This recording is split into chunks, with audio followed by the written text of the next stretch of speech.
እባካችሁ ይህንን አጭር ቪዲዮ የምታደርጉትን ነገር በሙሉ አቁማችሁ ለመከታተል ሞክሩ። አሁን ልታዩ ያለውን የእግዚአብሔር ድንቅና ተአምራት በጥንቃቄ እንድትመለከቱ እፈልጋለሁ። የሕክምና ሳይንስ የማይችለውንና ይህ በሕክምናው በፍጹም ሊሳካ አይችልም፣ ከእንግዲህ ተስፋ የለም ሲል ምን ሊፈጠር ይችላል ብላችሁ ታስባላችሁ? እስኪ እናንተን እንጠይቅ። ምናልባት በእናንተ ላይ ወይም በቤተሰቦቻችሁ አሊያም በቅርብ ሰው ላይ የሆነ አደጋ ወይም ደግሞ በሰውነት ላይ ያለ ደዌ የሕክምና ሳይንስ ሊፈውስ የማይችለው ነገር ካለ ያንን ሰው አስቡት። በዚህ ቪዲዮ መጨረሻ ላይ ለእናንተም ሆነ ለዛ ሰው ማንም ሊሰጣችሁ የማይችለው ውድ ነገር ተቀምጧል። አሁን የምትመለከቱት የሰው ልጅ አቅም አብቅቶ እውነተኛና የማይካድ መለኮታዊ ኃይል ስፍራውን ሲረከብ ነው። ምናልባትም እናንተ ወይም የምትወዱት ሰው ከበሽታ ጋር እየታገላችሁ ከሆነ ከዚህ ስቃይ ጋር መኖር አለባችሁ ተብላችሁ ከሆነ የቪዲዮ ለናንተ የህይወት መለወጫ ነጥብ ሊሆን ይችላል። እምነታችሁ አሁን ሊቀጣጠለው። ራሳችሁን አዘጋጁ፣ ልባችሁን ክፈቱ እና የማይቻለውን ነገር በአይናችሁ ፊት እውን ሲሆን ምስክር ትሆናላችሁ። We will experience the power of God because we believe in Him. የእግዚአብሔርን ጸጋና ኃይል መካፈልና በሕይወታችሁ ላይ ማየት ከፈለጋችሁ በእርሱ እመኑ። በእርሱ ያለምንም ጥርጣሬ የምታምኑ ከሆነ በአይናችሁ ሲገለጥ ታዩታላችሁ። ምንም ነገር ቢያስፈልጋችሁ፣ ምንም ነገር የማይቻል የሚያቀት ቢመስል እንኳን እርሱ ሊያደርግላችሁ ዝግጁ ነው። እማወራላችሁ ስለሚሰማ ስለሚመለከትና ስለሚፈርድ እውነተኛ ሕያው አምላክ ነው።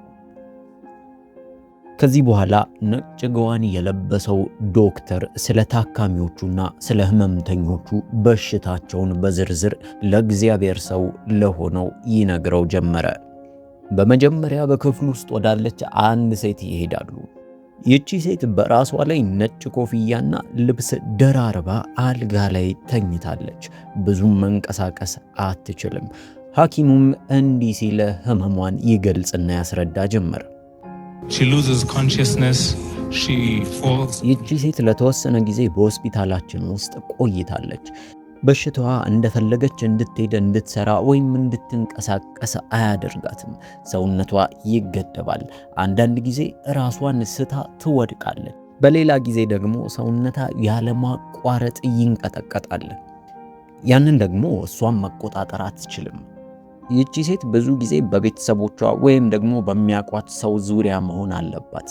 ምክንያቱም አሁን ያልኩ ነገር በሙሉ በድንገት ሊመጣ ስለሚችል ከጎን ሊደግፋት ወይም ሊይዛት የሚችል ሰው መኖሩ ግዴታ ነው።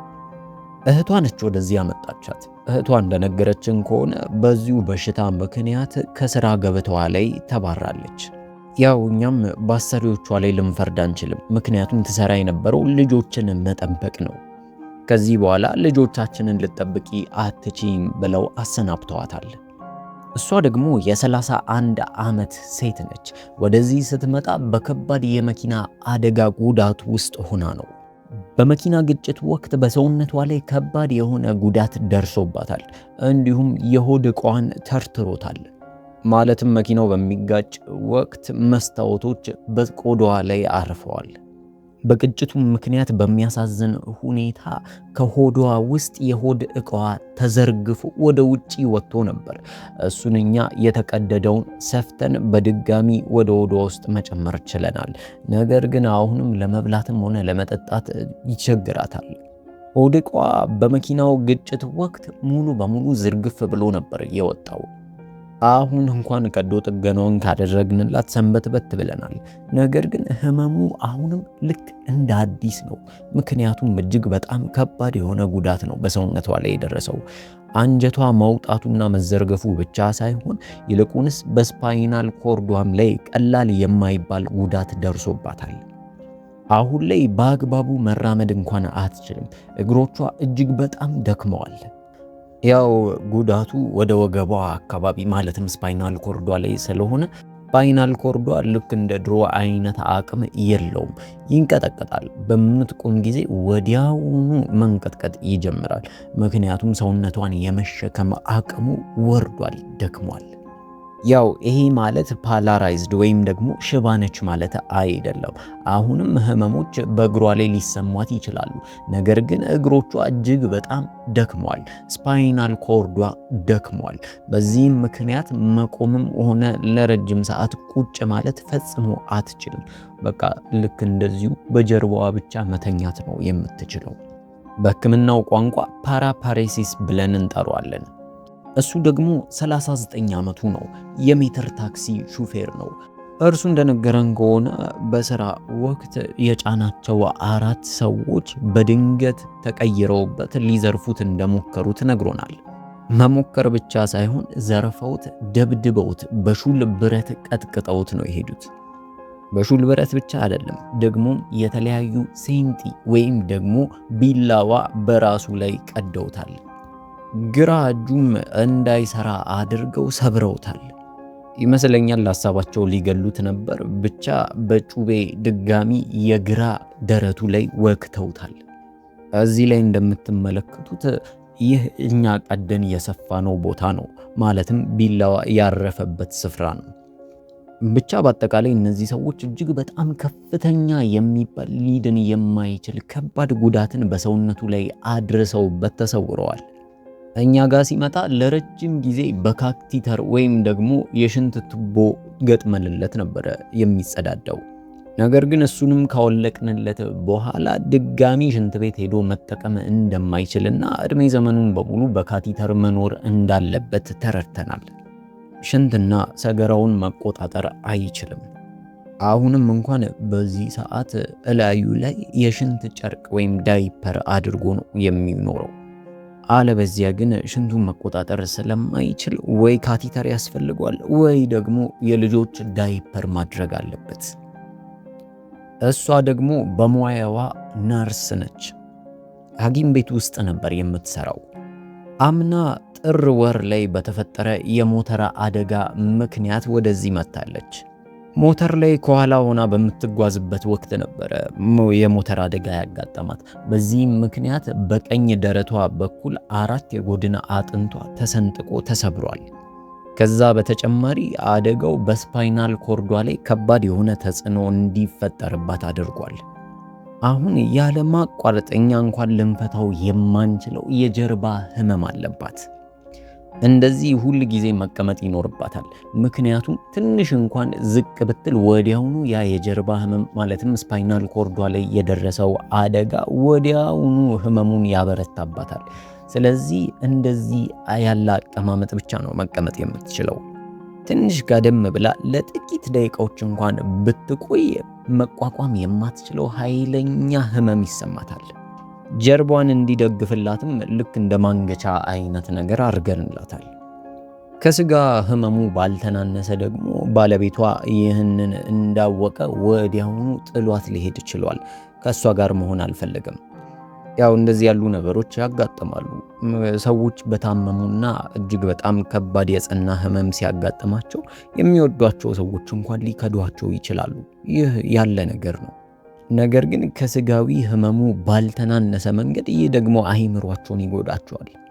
የሚያሳዝነው ባለቤቷ ማለት የ4 ልጆች አባት ነው። አብረው በትዳር ቆይተው 4 ልጆችን አፈርተው ነበር። ያው አደጋውን እንደሰማ እሷን መንከባከብ እንደማይችል ስላሰበ ነው ጥሏት የሄደው። ከስጋዊ ህመሙ ባለፈ እጅግ በጣም ከባድ የሚባል ድብርት ውስጥና ጫና ውስጥ ነው ያለችው። አብዛኛውን ጊዜዋን እየተከዘች ነው የምታሳልፈው። ያው የእሷን ጉዳት ለየት የሚያደርገው ውስጣዊም ውጫዊም ነው።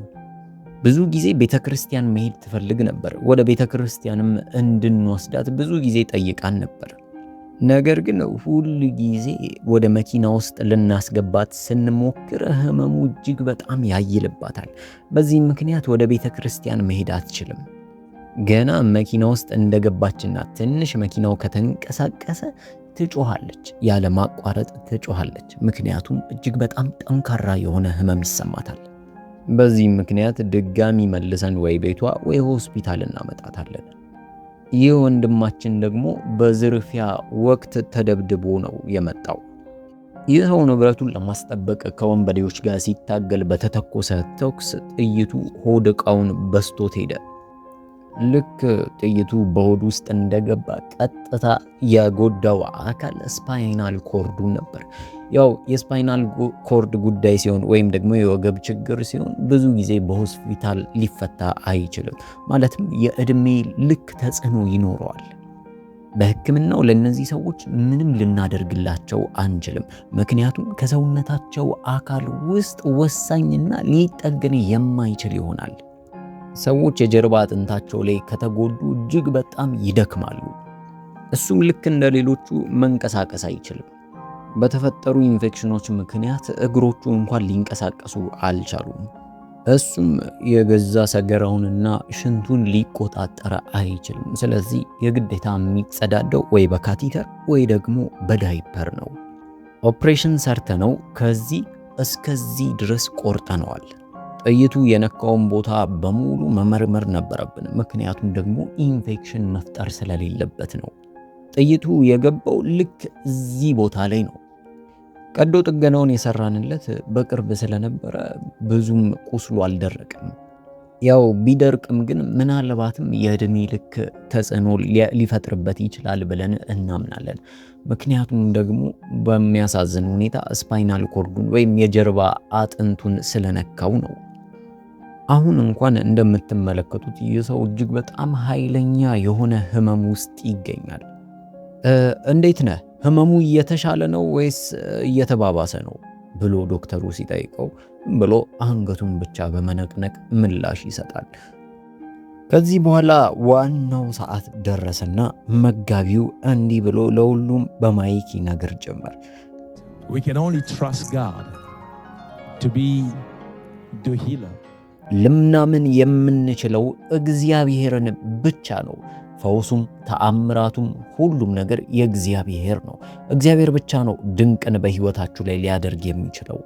በሰዎችና በሳይንስ ያልተቻለን መስራት የሚችለው ልዑል እግዚአብሔር ብቻ ነው።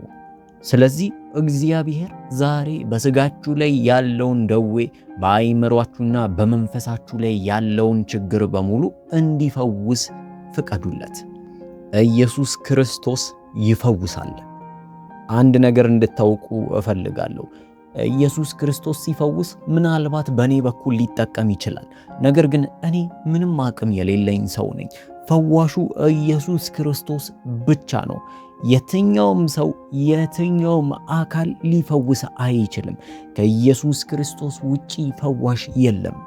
ኃይልን በሚሰጠን በራሱ በኢየሱስ ክርስቶስ በኩል ሁሉን ማድረግ እንችላለን። እኔም እናንተም እግዚአብሔርን እንድናምን እፈልጋለሁ። ምንም አይነት ትልቅ የሆነ ችግር ሊሆንባችሁ ይችላል። ብዙ ሊያሰቃያችሁ፣ ሊያንገላታችሁ ይችላል። ነገር ግን እግዚአብሔርን በአንድነት በአንድ ላይ እንመነው። እግዚአብሔር አምላክ በእናንተ ላይ፣ በሰውነታችሁ ላይ፣ በእናንተ በልጆቹ ላይ ምሕረትና ቸርነትን እንደሚያደርግ አምናለሁ።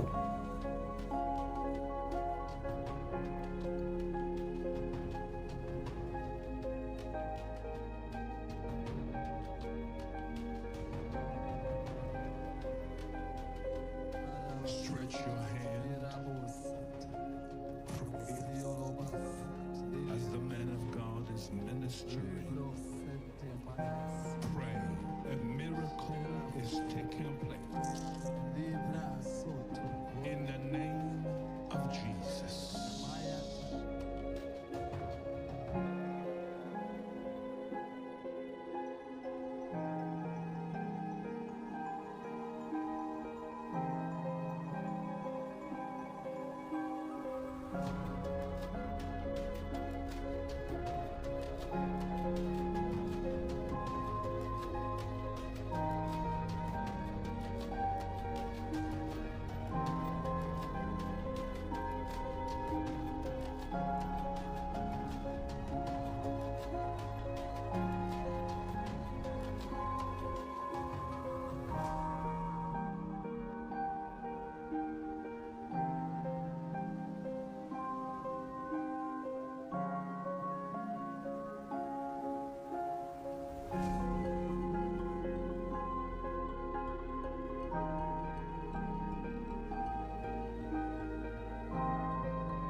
I asked him, what is this? He said, in pain. ይህ እላዬ ላይ የተቋጠረው ነገር ምንድን ነው? በአልጋ ላይ የታመመውና የተኛውም ሰው እንዲህ አለ፣ የባህል ሐኪም ጋር ሄጄ እንዲሻለኝ ያሰሩልኝ ነገር ነው አለው። መጋቢውም እንዲህ አለ፣ ይህ በባህል ሐኪም የተደረገ ነገር ነው። ነገር ግን የመፈወስ ችሎታ ያለው ራሱ ኢየሱስ ክርስቶስ ጋር ብቻ ነው እንጂ ሰዎች ላይ አይደለም። ኢየሱስ ክርስቶስ ጸጋውን ካልሰጠ በቀር ሰዎች በሚያደርጉት የተለያዩ ነገሮች ሰዎች ከደዌያቸው ነፃ ሊወጡ አይችሉም።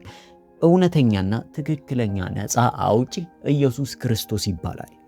አሁን ይህ እዚህ ላይ ያሰረው ነገር እንዲፈውሰውና እንዲያበረታው የታሰረለት ነገር ነው። ጤነኛ ያደርግሃል ብለው ነው ያሰሩለት። ነገር ግን ነገሩ አሁን እንደምናየው ነው። ይህ ሰው ከዚህ አልጋ ላይ እንኳን ለመነሳት ይከብደዋል። እንደዚህ አይነት ነገሮችን ወይም እንደዚህ አይነት ባዳ ነገሮችን በባህል ሐኪም ወይም ደግሞ በተለያዩ ባህላዊ ነገሮች ተመርኩዞ ማድረግ የበለጠ ይጎዳናል ብዬ አምናለሁ። ወንድሜ ፈቃደኛ ከሆንክ ብንቆርጠው ደስ ይለኛል። የእውነት ነፃ መውጣት ከፈለክ ይህንን ነገር ልንቆርጠው ይገባል አለው። በአልጋ ላይ የተኛውም እንደማይሰራ አውቆ ቁረጡት አለ። እንዲቆረጥ በአንገቱ መነቅነቅ ተስማማ። በኢየሱስ ስም የማይሰራ ጥንቆላን እንቆርጣለን።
Like breaking, like sounding like ከጀርባዬ የሆነ ነገር ልክ እንደሚሰባበር አይነት ድምጽ ያሰማኝ ነበር።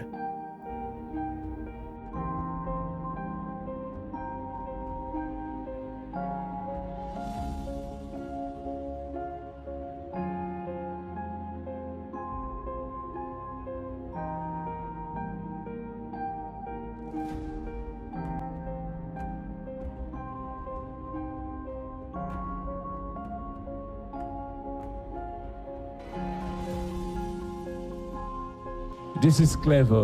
He can't even speak. ይህ የምታዩት ሰው የበለጠ ከሁሉም የታመመ ይመስላል። ምክንያቱም ለምንጠይቀው ጥያቄዎች እንኳን ወይ በአንገቱ ወይ በጭንቅላቱ ብቻ ነው ምላሽን የሚሰጠን። ያስታውቃል፣ እጅግ በጣም ከፍተኛ የሆነ ህመም ውስጥ ይገኛል። እግሮቹ መንቀሳቀስ አይችሉም። ምክንያቱም ደግሞ ስፓይናል ኮርዱ ወይም የጀርባ አጥንቱ ላይ ከፍተኛ የሆነ ጉዳት ደርሶበታል። ይህ ደግሞ ዘላቂ የሆነ ችግርን የሚያመጣ ነው። ለዚህ ሰው ማመን የምንችለው እግዚአብሔርን ብቻ ነው። ሕክምና እንኳን አያምንበትም። እግዚአብሔር ሆይ በዚህ ሰዓት የምናምነው አንተን ብቻ ነው።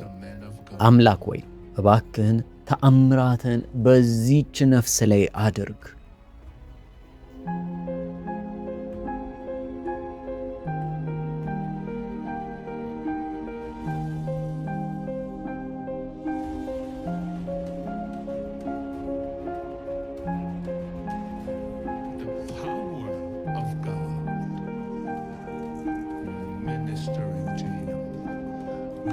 Restoring him, the man of God is saying. God is restoring.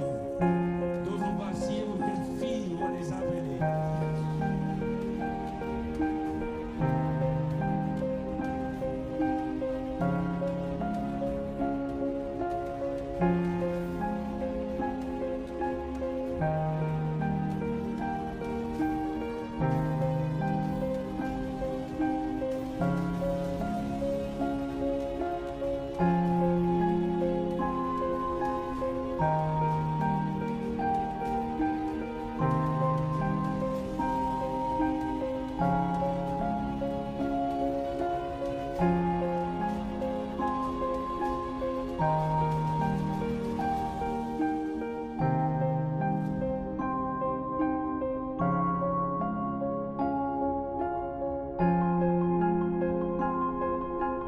ውድ አድማጮች ይህንን ቪዲዮ ስትመለከቱ የሆነ ነገር በውስጣችሁ ይቀሰቀሳል ብለን እናምናለን። አሁን የተመለከትነው የሰው እጅ ሥራ ወይም ተራ አጋጣሚ አይደለም። ይልቁንስ የሕያው እግዚአብሔርን ድንቅና ተአምራት ተመልክተናል። እግዚአብሔር አምላክ የታመሙ ልጆቹን ሲፈውስ አይተናል። የተሰባበሩ አካላት፣ የጀርባ አጥንት ጉዳቶች፣ ከባድ ስቃዮችና በአደጋ ምክንያት የመጡ ስብራቶችም ደግሞም በአእምሮ ውስጥ ዘልቆ የሚገባ ድብርትና ጉዳት፣ እነዚህ በሙሉ በአንድ ሰው ላይ ተሰብስበው ሆነው ነገር ግን በክፍል ውስጥ ከስሞች ሁሉ በላይ የሆነው አንድ ስም ሲገባ ነገሮች ተገለባበጡ። ዶክተሮች አቅም ሲያጡና የሰው ጉልበት ሲደክም የኢየሱስ ክርስቶስ የበላይነት እዚያ ጋር ይጀምራል። የኢየሱስ ክርስቶስ ደም ሊሰባብረውና ሊፈውሰው የማይችል በጣም የጠለቀ በሽታ፣ በጣም የተሰባበረ አጥንት ወይም በጣም የጨለመ እርግማን የለም። እርሱ ትላንትና ዛሬ እስከ ለዘላለም ያው ነው። ዛሬ የተመለከታችሁትን በዚህ ክፍል ውስጥ ኢየሱስ ክርስቶስ ያደረገውን አሁን ባላችሁበት ሁኔታ በቆማችሁበት ስፍራ ወይም በተኛችሁበት ስፍራ ላይ ሊያደርግ ዝግጁ ነው። ወደ ምርመራ ውጤቱ ወይም ደግሞ ወደ ሆስፒታል ውጤት አትመልከቱ። ወደ ፈዋሹ ኢየሱስ ክርስቶስ ተመልከቱ። አሁን በእምነት አንድ ነገር እንድናደርግ እንፈልጋለን። እናንተ የምታውቁት የቅርብ ሰው ወይም ደግሞ ቤተሰቦቻችሁ ልክ እንደዚህ በስጋ ደዌ ላይ፣ በህመም ላይ ወይም ደግሞ በመንፈስ መረበሽ ላይ ከሆኑ እነሱን ይዛችሁ እጃችሁን በልባችሁ ላይ አድርጋችሁ ይህንን ጸሎት በእምነት አንድ ላይ እንጸልያለን። ኢየሱስ ክርስቶስ በቃሉ እንደተናገረው እምነታችሁ እንደሚያድናችሁ አምናችሁ አብረን እንጸልያለን። የሰማይ አባት እግዚአብሔር ሆይ በጌታ በኢየሱስ ስም ወደ አንተ እንቀርባለን። አሁን በዚህ ቪዲዮ ያልተቀላቀለበትን እውነተኛ ኃይልህን አሳይተህናል። አንተ በሰዎች ዘንድ የማይቻለውን ድንቅና ተአምራት ለልጆች ስታደርግ አይተናል። አንተ የተጨቆኑትን ከማንኛውም የጨለማ ሰንሰለት የምታስጥል ታላቅ አምላክ ነህ። አሁን በጌታ በኢየሱስ ክርስቶስ ስም ይህንን ለሚመለከቱ ሁሉ የእምነት እጆቻቸውን በልባቸው ላይ ለዘረጉ ሁሉ ማንኛውም ደዌ፣ በሽታ፣ ድካም፣ ካንሰር፣ ማንኛውም ስም ያለው ስም የሌለው በሽታ፣ ሞት ከሚያሰኝና መንፈስን የሚረብሽ የትኛውም የጨለማ ሥራ ነፃ እንዲወጡ በልጅህ በኢየሱስ ክርስቶስ ስም እንጸልያለን። በመስቀል ላይ የፈሰሰላቸው ደምህ በኢየሱስ ክርስቶስ ስም በሰውነታቸው ላይ ይረፍ። በመገረፉ ቁስል ተፈውሳቸዋል እንደሚለው ቃልህ በጌታ በኢየሱስ ክርስቶስ ስም ከማንኛውም በሽታ ከዚች ሰዓት ጀምሮ ነፃ ይውጡ። ነርቮች፣ አጥንቶች፣ ማንኛውም የሰውነት አካል መስራት ካለባቸው ሥራ እንዳይጓደሉ በልጅህ በኢየሱስ ክርስቶስ ስም እንጸልያለን። እያንዳንዱ የተጎዳ የነርቭ ሥርዓት በልጅህ በኢየሱስ ክርስቶስ ስም ሕያው ይሁን። የሞቱ ነገሮች ይነሱ። እያንዳንዱ ገዳይ በሽታ፣ ካንሰር፣ እጢና ሕመም ከነስሩ እንዲደርቅ አዛለሁ። መንፈስ ቅዱስ ሆይ ያንን ክፍል ሙላው።